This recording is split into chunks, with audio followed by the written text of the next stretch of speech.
Местными жителями эта трасса по улице Тутаева именуется как «Долина смерти» из-за частых дорожно-транспортных происшествий. В прошлое воскресенье именно на этом отрезке произошла авария с участием мотоциклиста. На кадрах видно, как водитель автомобиля марки Toyota пытается свернуть налево, а в этот момент в него на полном ходу врезается водитель двухколесного транспорта. Есть пострадавшие. Мотоциклист 1999 года рождения.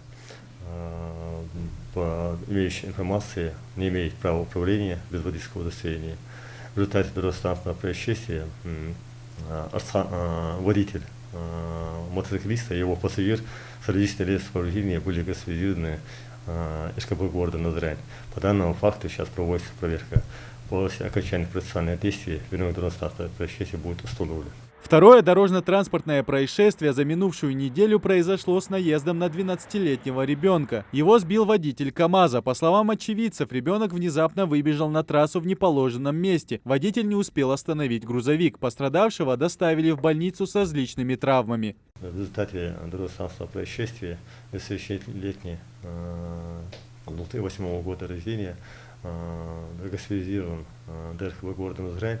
В последующем его оказался в реанимационном отделении. Сейчас по данному факту сейчас проводится проверка. После окончания процессуальных действий, как ребенок оказался, прицеп КАМАЗа, в какой скорости двигался водитель автомобиля КАМАЗ, будет полностью установлено. На прошедшей неделе в республике зарегистрировано 7 дорожно-транспортных происшествий, в которых 10 человек получили ранения различной степени тяжести. Из них 2 несовершеннолетние. Основные причины ДТП на дорогах Ингушетии – превышение скорости, управление транспортным средством без прав и безрассудное лихачество. Пользуясь случаем, хотел бы обратиться всех водителям нашей республики предельно соблюдать правила дорожного движения. Самое главное, надо соблюдать это скоростной режим на населенных пунктах, соблюдать дорожные знаки, не превышающие установленную скорость.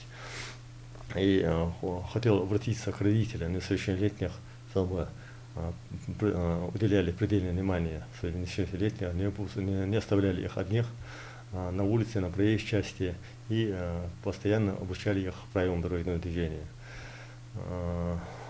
Просто обидно, что в нашей республике у нас население не так очень большое население.